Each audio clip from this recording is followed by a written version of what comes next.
The game itself it's a complicated answer. That sort of stuff. Footwork of the opposition, looking at the emotion of the opposition, their tendencies, their weaknesses, and all that stuff. Understanding the momentum of the game, how to create momentum shifts, where momentum shifts come from, all this sort of stuff.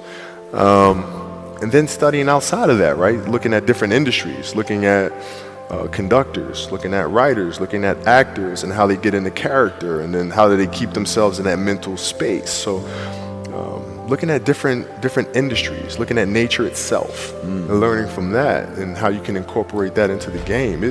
Man, it's a lot of studying. It depends on the decision.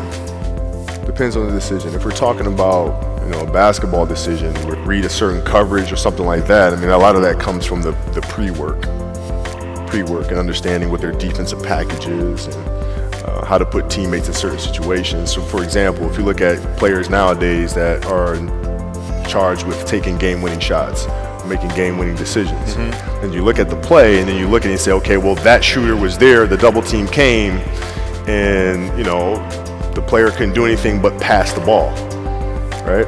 Well, that's because they didn't do the pre-work, right? So when you do the pre-work, you understand, okay, this team in this situation likes to run a double team from this particular angle. All right, so I'm gonna clear that side out, force the double team to come from a different angle, move myself to a space on the floor where it's gonna take a long time for the double team to come, and now I can circumvent the double team and get to a place on the floor where I can knock down a shot or get to the basket. So it's all that pre-work. It's do you understand the business? Is it a business that you can help in some form or fashion? What are the barriers of entry to that business? And then the entrepreneurs themselves, the company itself, right? Do they have a culture that you believe is sustainable? Are these leaders people that you believe in? Are they people that are obsessives? And in turn, have they created a culture of obsessiveness? Seriously, it's crazy. Like, you got a lot of people paying their hard-earned money to come watch you perform.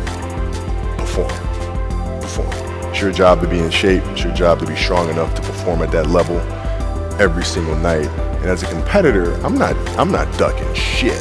Like, it's not, oh my God, my back hurts, I'm sore, we got to play Vince Carter and Toronto Raptors tonight.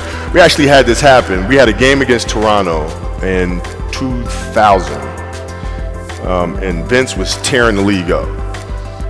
My back was jacked. But like the perception of that, like, what? Kobe's missing the game against Toronto and Vince Carter because my back was really spasming. But people will be like, what? Oh, he's ducking Vince. Excuse me? No, I don't think so.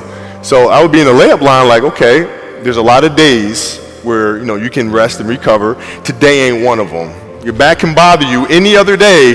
That shit ain't bothering me today. He gonna have to see me today. Yeah. Oh man. Yeah.